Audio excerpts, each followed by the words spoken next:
on threat hunting.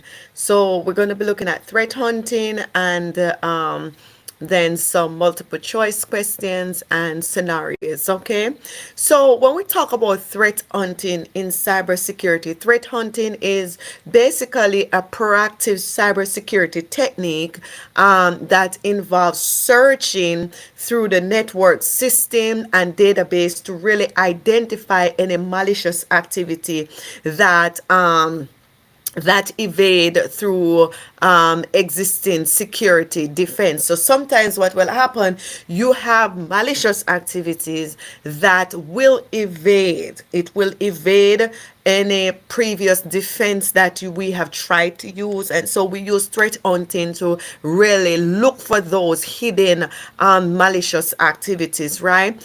And unlike reactive security practice, which respond to alerts generated by the automated tool like antivirus software or intrusion detection system, threat hunting assume that adversaries are already present in the system, right? In the environment. So that's why we do threat hunting, because it's assuming that adversaries are already present in the system. So what threat hunting, that's all it assumes, right? It's the adversaries are always in the environment, they're present in the environment, and it seeks to really uncover those threats that have gone undetected, because sometimes you may have intrusion detection system, we may have all the antivirus tool, but you have some malicious activities or adversaries that will evade those detection, and threat on basically uncover those, right? So they don't go undetected, and we need to be able to detect all of those. So threat hunting help us in that regards. Why do we need threat hunting? We need threat hunting for many reasons, right? Why do we need it? And one have to ask ourselves the question, why, if we have intrusion detection and antivirus and all of those, why do we need threat hunting?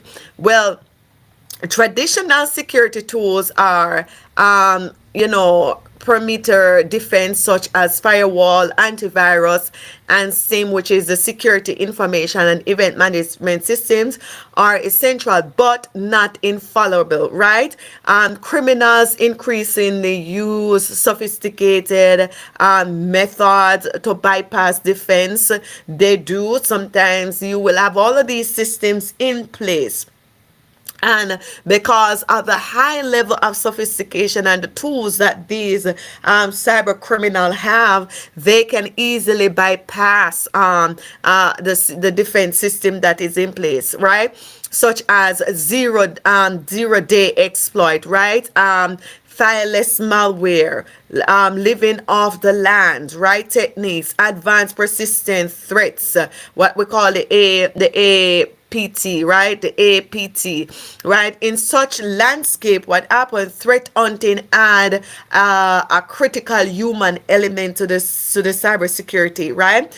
Which is capable of reasoning, intuition, and basically testing beyond what automate tools can provide. So this is what this system will do for us, to help you to identify any adversaries that are present in the environment. Let's look at some types of threat hunting. Threat hunting can be broadly categorized into three types based on the origin of the investigation, right? We have structural hunting. It is based on known indicators of compromise or tactics, techniques, and procedures from threat intelligence. And we often are guided by the framework like the MITRE attacks, right? Example is like searching for lateral movement pattern after receiving an intelligence on specific malware family. We try to do that, right? And we have the unstructured hunting. It relies on hunters' experience and intuition. It involves searching for abnormal behavior without specific indication, right? Example is like investigating an unusual spike in outbound network traffic at odd hours, right? So indication of compromise, right? Odd hours, you see that there is a spike in outbound traffic and nobody's working at that hours. Those are taken into consideration when using unstructured. And we have situational, situational or driven hunting, we call it. It focuses on specific system applications or users that are considered high risk or critical, right? It often triggered by change in the risk posture of an incident. And an example of that would be like investigating privileged users account for insider threats, because really inside people, we talk about that a lot of time, can be the greatest threat to the organization.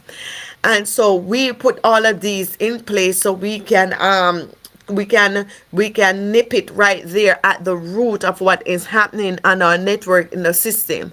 So the threat hunting process, threat hunting follow a methodological process that includes several key stage, right? We have the development stage, where this is where a hunter begins with a question of hypothesis, such as could an attacker have gained persistent through a scheduled task? So we asking question. The hypotheses are often based on threat intelligence, historical incident, previous known adversary. So all of these are stages that are the process of threat until we ask question. How did the attacker gain access? Could they have gained access to persistent scheduling task, right? We ask this question in order to come up with a conclusive decision, right?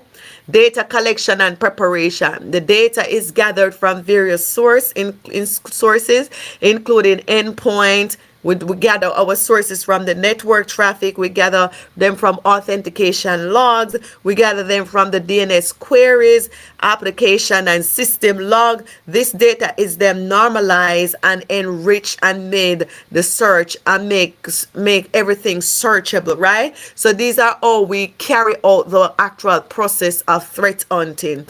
And then we have the execution of the hunt, right? Hunters explore database our data sets to test the hypothesis using the queries like visualization, statistical analysis, machine learning which is more in a more advanced environment.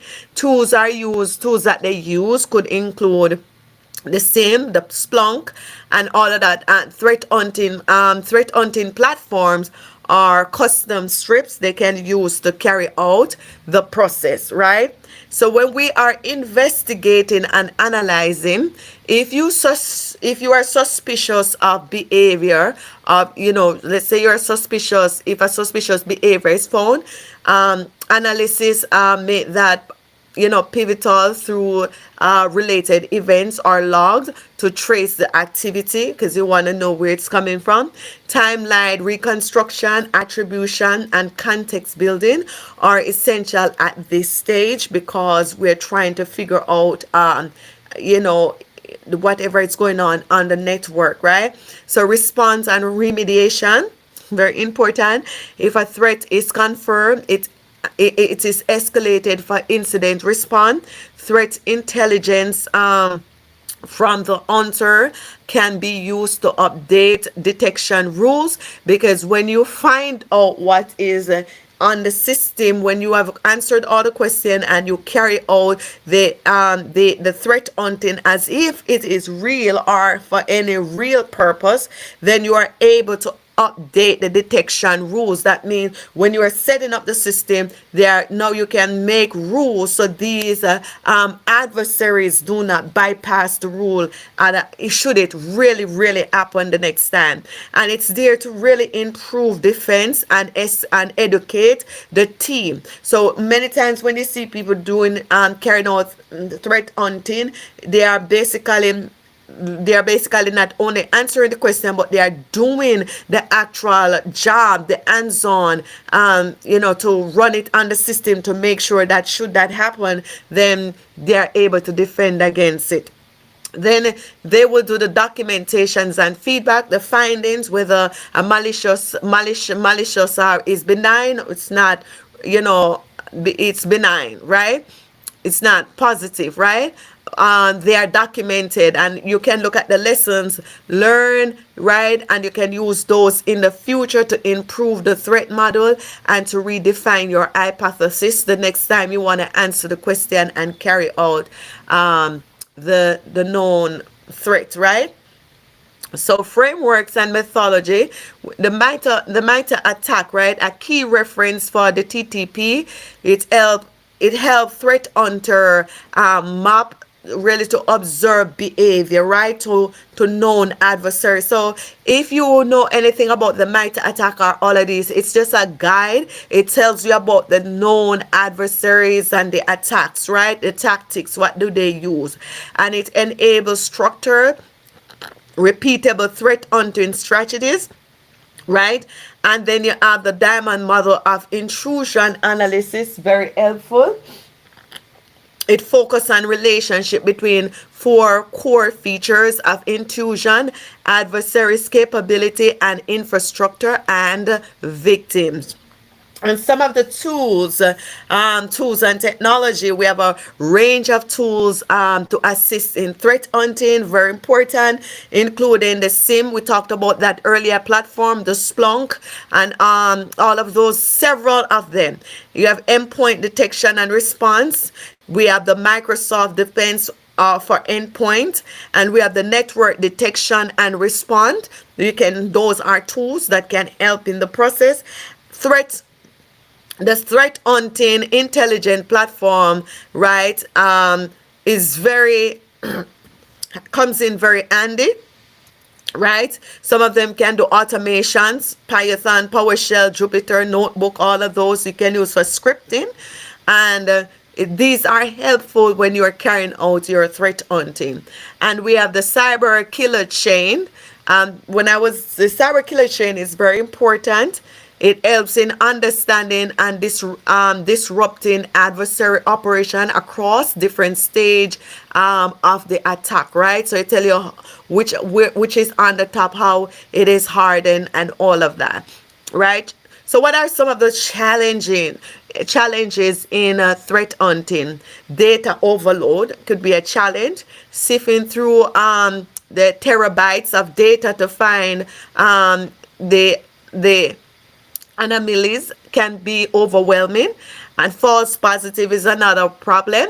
Differentiating between a malicious behavior and benign can be complex, and skills shortage. Sometimes you don't have the people that require the high level of expertise in cybersecurity and data analysis and forensic to carry out the job. So these are some of the challenges that they will face. And tool integration, which correlating data across disjointed system, is technically demanding. And these are, again, some of the challenges that you will face in threat hunting, right? What are the benefits of threat hunting? Early detection, that's one of the benefits. Identify threats before they escalate into major incident. Enhance security posture. Inform better configuration, right? Detection rules and policies development benefits. So you're able, after threat hunting, to develop different rules, right, of what you're going to defend against. What are your policy? Resilience against APT, advanced persistent threat, right? Provide capability to uncover long-term intrusion, okay? And continuous improvement. It hunt contribution to growing body of organization and knowledge, because sometimes when persons who does a threat hunting, when they find different activities and tactics, they're able to post it out there, and they're able to help different organizations. So those are the benefits of of threat hunting and how it helps. And then in the next segment, we're going to talk about other aspect of it.